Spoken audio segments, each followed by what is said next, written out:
Good evening, Phil Lindemann, Krystal, 93 News. We have finally got rain in the forecast, but weeks of bone-dry weather is fueling a half-dozen wildfires. The Sylvan fire is burning on more than 3,600 acres, now on the shores of Sylvan Lake in state park boundaries. The Muddy Slide fire up north in Routt County is nearly 1,100 acres, spewing smoke as far as the Front Range. The smoke and haze in Summit are bad today and getting worse, well over 100 on the purple air scale. That's bad enough to cancel the Gold Run Rush mountain bike race in Breckenridge today. That race will be rescheduled later this summer, but again, today's mountain bike race is not happening in Breck. Summit and Eagle counties are adopting Stage 2 fire bans this Friday. Grand County will likely do the same. These fire bans are enough to cancel fireworks shows at Beaver Creek. Shows in Avon on July 3rd and Kremling July 4th are still happening for now. This past week was the quietest it's been for local law enforcement since mid-April. Countywide, 4 people were charged with crimes last week, and no one was arrested. 2 are now fugitives at large. Those 4 charges are way down from the previous week, with 14 arrests and summons. Average this summer is 9 to 10 per week. This week on the State of Summit. The message from Summit County government right now is that no idea is off the table. We are open to all solutions, all approaches, anything that we can move forward quickly or even middle term.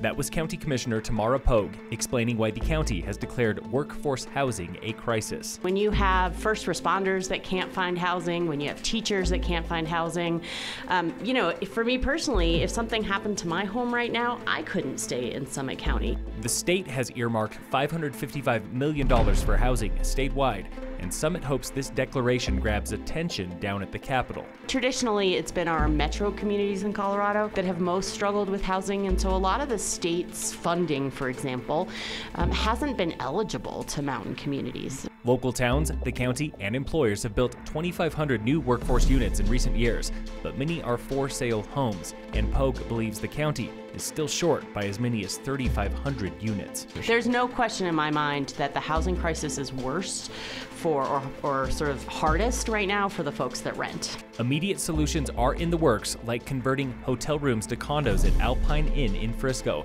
and finally revising zoning laws for accessory dwellings. And I am a big proponent of accessory dwelling units. I think they present a lot of opportunities for homeowners. They present a lot of opportunities for our workforce. Coming later this summer, more than 100 partners will meet for a regional housing summit.